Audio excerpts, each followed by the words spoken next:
Hey guys, I hope you're doing really well. I'm so pumped about today. I've been working on a guide. I've called it Unlock the Potential. And it's a simple guide that will help you as a youth pastor and even as a parent come alongside teenagers, and it will help you accomplish your big goals in youth ministry. I'm covering a bunch of different topics in this particular PDF. It'll be available to you on ymnow.com, and so I'm excited about that. You'll be able to download your own version. So let's talk about part of it today. At the very beginning, I wrote a paragraph about teenagers and what we're really dealing with today. And so I just want to read it to you. I really put a lot of thought and time into it, and I want you to listen to these words, and I want you to get a picture, a mental picture of what's going through my mind when I think about teenagers. All right, so here we go. Teenagers, the vibrant architects of today. I don't know how many of y'all think about your junior high kids as vibrant architects of today. But when you think about this whole idea of being vibrant, that's a teenager in so many cases. Architects, that's so accurate when I think about teenagers. And then when I think about an architect is somebody that for me, I have a hard time even understanding. What do they do? What goes through their mind? And so many times in youth ministry, we find ourselves in the same place. And so here we go. Teenagers, the vibrant architects of today. They hold the power to shape the present with their energy and creativity. Big concept. As torchbearers of the future, their aspirations and potential are the driving force that propels society into a dynamic and promising future. Hey guys, we're dealing with torchbearers. If you're a parent today and you're watching this video, you're dealing with a torchbearer into the future. Shift your attention that way. Imagine teenagers as torchbearers who are moving forward into the future. And so investing in their growth and empowerment is an investment in the ongoing narrative of progress and spiritual transformation. Oh my goodness, I love these words. And so think about this with me. Their ongoing narrative of progress and transformation. We get to be youth pastors of teenagers who are torchbearers, who are bringing on the future, and they're vibrant, and they're God created, and the Lord gave them something that is so unique and so unbelievable and so amazing, and we need to do our best. And so my hope for this simple guide for today's video and the PDF that you'll be able to download is that it will be a practical tool youth ministries can use in order to solve the everyday problems that you guys face and parents that you face as well. So in the PDF, we cover all kinds of things. We talk about tips for planning a successful event. That's in the PDF, and there's a whole section on that. We talk about 16 tips to grow your youth group numerically. All of us want that numerical growth, or we should, I believe. We talk about 6 ways to help parents raise children to follow Jesus in this PDF. It's a lot of fun. Youth pastors, you can download this and then use it with your parents. It would be amazing, in my opinion, obviously. 7 tips to recruiting youth ministry volunteers. That's in the PDF. And so it's a real simple guide. And then I cover an issue called how to get teenagers excited about the Bible. I'm excited about the Bible. And I want teenagers to be excited about the Bible. I want you as a youth pastor to be excited about the Bible. And so there's some tips. But today we're going to talk about this big idea of keeping teenagers engaged for up to 7 years. So in many cases, youth ministries today have 6th graders in their youth ministry. They have all the way through 12th grade. So 7 years.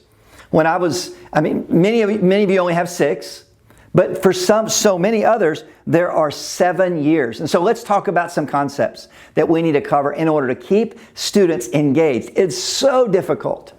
However, we can do it. And here's some tips. The first one is to build a relational ministry. All right, it's to build a relational ministry. Relationships drive the world. If you think about it, the people in your life, the relationships you have, they drive you. And so build a youth ministry that is relational, that is building strong relationships. Create a culture within your youth ministry that emphasizes genuine connections, genuine mentorships, authenticity. All right? So if you want to hold on to students for 7 years, create an environment when they get there and let them know immediately, hey, we are relational. We care about you. It's not about anything else. It's about Jesus. It's about worshiping God. It's about being a Christian. It's about growing in your faith. And we all do this together in strong relationships. And then the next one, and this is something I get super excited about, I believe that we need to be focused on tailored programming. Tailored programming. I would tell you up front, if there's any way possible for you to divide your ministry between 6th, 7th, and 8th grade and 9, 10, 11, and 12, that would be awesome. 2 divisions. It is not healthy to have a student ministry where 6th graders are sitting in a room with 12th graders. The needs of a senior in high school are drastically different than the needs of a 6th grader. You can't cover certain issues. And so I would encourage you immediately, how can you divide? And we'll talk about that on another podcast. But how can you do this? You need to be very strategic. Do not ever offer the exact same set of programming every single year. 12th graders need something special. 9th graders need something special. 6th, 7th, and 8th graders, they need something special. So think about this with me. Tailored programming. Develop age-appropriate and relevant programming that considers their unique characteristics. All right, super important. So relational ministry, tailored programming, and then empowerment and leadership opportunities. If you want seniors to stay engaged, give them ownership in their ministry. Adults guide, students lead. Give them leadership opportunities. Let 9th graders know that now that they're in high school, they've got an opportunity to help those other students that are younger than them. Give everyone in the group, 6th graders, when they come in, put a 12th grader in front of them and let them see immediately, hey, when you stay here all the way through 12th grade, you're going to have a chance to lead. All right? Think about this. Be very strategic with empowerment and leadership opportunities. Provide opportunities for teenagers to take leadership within their youth ministry. This can involve leading worship, organizing events, participating in special projects. They can plan your activities. There's all kinds of things that students can do that can allow them to be leaders. All right, here we go. And so to engage, remember, we're talking about holding on to students for up to 7 years. And so here's the next one, interactive Bible studies. All right, I don't know about you, but I don't like to be lectured to a whole lot. Even this video makes me nervous thinking that you're going to watch 5, 10, 15, 20 minutes of a video. But listen, make it interactive. Every time you teach the Bible, think creatively. How can you teach students about the Creator who is ultimately the creative? If you think about the very beginning of the Bible, we learn that God is a creative. In the beginning, God created. And you think about all the things that He created in the beginning. God is a creative. Never, ever, ever teach the Bible as a boring book. Help it come alive. It's already alive, but get smart. Be thinking. Be authentic when it comes to teaching the Bible. Structure Bible studies that are interactive, discussion-based, and applicable to the challenges teenagers face. Hey, can I just beg you for a second? Please don't stand up and lecture to teenagers. And if you're an adult in the room and there's a lecture going on and the leader's asking students to interact, try really hard not to engage in that moment. Let the students have ownership there. Let the students be the ones who engage. You know, I love to ask questions. It's a big deal to me to allow students to go, yeah, that person teaching to me right now, they want to know what I think. They want to know what I'm feeling. They want to know how this is affecting me. And so I love to ask questions. All right, so let's move on. Consistent and clear communication. All right, now I'm a marketing person. I'm a graphic designer. I'm a communication person. Everything speaks. Say that with me. Everything speaks. Your youth ministry speaks. When the students drive on your campus, do they feel accepted? When students walk into your student ministry area, do they feel like they belong? Does it look like a room designed for Hobby Lobby? Or does it look like a room designed for students who are engaged in leading as torchbearers to the future? Think about it. Everything speaks. Is your room clean? Is it organized? Are there shelves in your room that have books on them that have been there for 3 years and not moved? Where are the Bibles strategically placed in your student ministry? What's the lighting like in your room? Everything speaks. And so think about your communication strategies as you decorate your room and as you build your atmosphere. Maintain consistent and clear communication with both teenagers and their parents. Constantly speak to parents at the same time while you're speaking to teenagers. Keep them informed about upcoming events, study topics, opportunities for involvement. Utilize various communication channels, please include social media in all of your communication strategies. Students are on social media. Adults are on social media. And I know you're on social media as well. But are you including social media in your communication strategy? Think about it. All right, here we go. Mentorship programs. If you want to engage students for up to 7 years, provide mentorship opportunities. Give your teenagers a chance to pour into other people. I love the phrase, in life, everybody needs a Paul. Everybody needs a Barnabas, and everyone needs a Timothy. Ask your students to develop a Timothy. Ask your students to have somebody that's further along in their faith, like a Paul. Get students to understand they need a Barnabas, an encourager who will walk with them on this journey. All right? Think constantly about mentorship programs. All right? This is so unbelievably important. Older youth paired with younger teenagers. It's a beautiful picture. This is what Jesus did. Jesus had his 12 that He poured into, right? And this is the model that Christ used. He came to earth. He lived a perfect life. He died on the cross. He gave us a chance to have eternal life. But before He left, He invested in a small number. And He gave them the opportunity to invest in a small number. Now here we go. I've boiled down. Some of y'all are thinking, well, Scott, you haven't even mentioned fun and activities. Here's the deal. I am a fun person. I love to laugh. I love to be goofy. I love to have a blast. But I do not want to run a student ministry or lead a student ministry or guide a student ministry that is based on fun. That is not the goal. Students are going to have fun. Remember, they're torchbearers. Remember, they're vibrant. Remember, they're full of life and energy and they're creative. Hey, fun is going to happen, but you can't build a student ministry based on fun and activities. They'll see right through it. They'll go, if you want students to engage for 7 years, you're going to have to make it serious and deep. You're going to have to teach the Bible. You're going to have to be faithful. You're going to have to show them that this is about following Jesus with your life and it's about eternal life. Now, all that being said, it's got to be fun. You got to have it. You got to like it. You know, one of the gauges that I have for me is I teach teenagers right now, and I'm a student pastor right now. When I teach, I want to know, do they believe me when I'm teaching? Even you right now. Do you believe what I'm saying as I'm speaking to you? Do you understand what I'm saying? Do you believe that I care about you? All right, this is incredibly important. Now, activities. Please be smart about the activities you do. If you're an adult right now, and let's say you're in your late 20s, and you're a youth pastor, just remember that a lot has changed in the decade that you've lived after high school, if you're 29 years old. 10 years have passed. The games you liked 10 years ago may or not be games that students like today. If you're in your 40s or 50s or 60s, be really, really careful.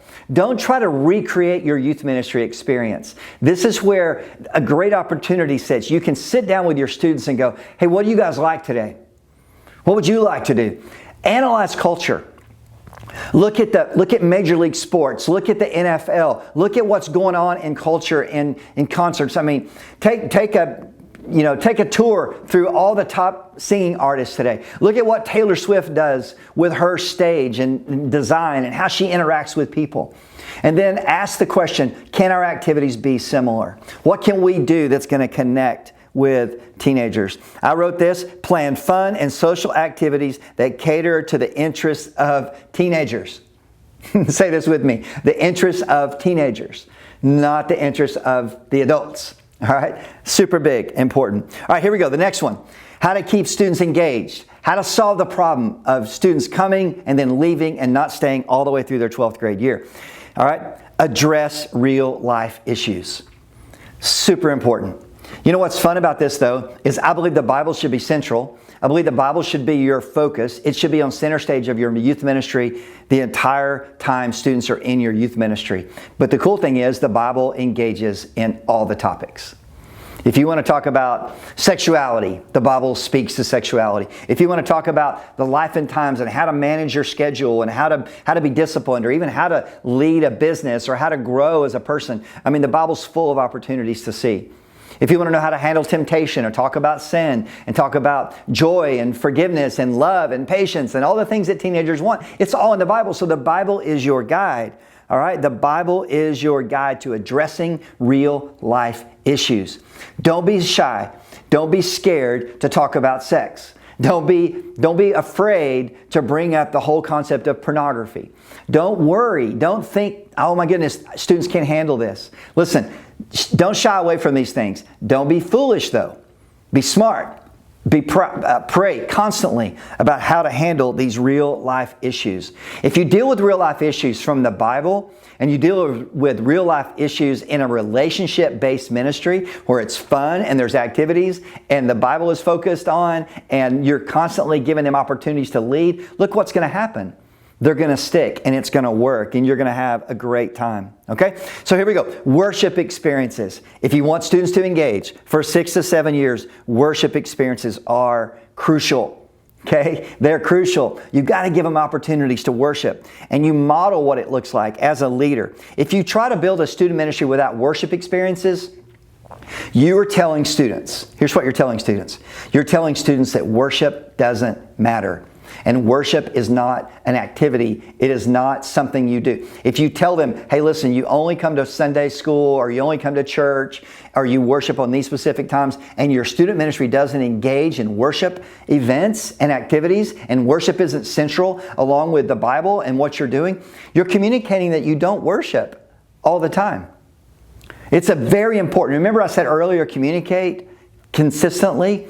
If you don't include worship, then you are communicating consistently something that's not biblical. Such a big deal. Here we go. Keep them engaged. If you want students to stick for the rest of their whole time, have transition programs. Implement transitions programs for students moving from different phases, such as from middle school into high school. You know, I'd love to do things specifically for seniors. I personally build student ministries for seniors. That's really what I do. I believe that 6th, 7th, and 8th graders, they're going to come a lot of times because their parents are going to kind of make them come. But as soon as the teenager gets a driver's license, they get the choice in many cases. So if it's not engaging for a 12th grader, chances are 12th graders are not going to come. So build transition programs, special events, passing from 8th grade to 9th grade, from 9th grade to 10th, from 10th to 11th, from 11th grade into 12th grade. Here we go.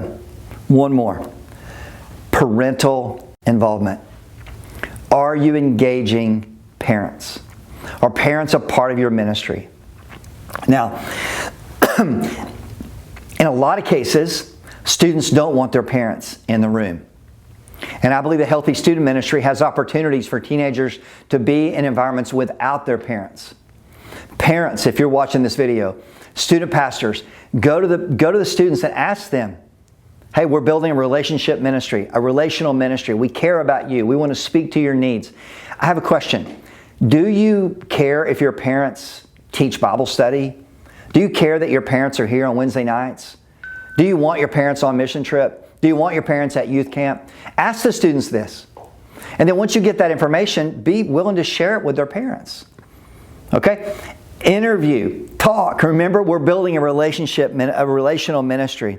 But you need to foster parental involvement by keeping parents informed, inviting them to participate in the right circumstances, in the most unique opportunities, invite them to be a part, and then reinforce every single thing that parents are doing at home. You need to be a parent's best friend in so many ways, youth pastors. You minister to teenagers day in and day out, but you minister to families all of the time. So what role are parents playing in your ministry? So I've built these strategies. These are simple. These are probably not super surprising to any of you, but I wanted to put them down in this PDF, and I wanted you to have them today because we have to be smart. We have to be strategic. And so I would encourage you to think back over this video, take notes, download the PDF over on whyimnow.com, and let's make a difference, okay? The potential is incredible. Remember, we're working with torchbearers to the future, architects for the future. That's what we're doing. Hey, I'm Scott Burks. I love you. One of my big goals in life is to empower as many youth pastors as I can to see them succeed in helping evangelize teenagers, helping them to grow, helping them to disciple teenagers, and give student ministries a chance, all right, to absolutely make the difference that I believe that God intends for us to make as youth ministry leaders. Hey, if you like this video, please subscribe to the channel. Please share it with your friends. Please pass it along. We're working really hard to get this information out. The website, whyimnow.com, is available. It's full of all kinds of resources. There are so many opportunities for you to plug in there, and there's a lot of free stuff. We're writing a lot of Bible study material. I'm doing a lot of traveling and speaking. I'd love to come speak for your church. It'd be a blast to come hang out with you and your teenagers. So if you ever need a speaker, I'd be glad to do that too. All right. Hey, listen, Jesus is King. He loves teenagers, and He died for us to have eternal life. And so I pray you have faith in Jesus. I pray that you are fervently and passionately following Him daily in your own way. And I pray that you are giving it all you have for torchbearers that we call teenagers. Again, thanks for watching the video. Please like and subscribe. Please tell a friend. And let's go make a difference. Let's help teenagers passionately follow Jesus for the rest of their lives.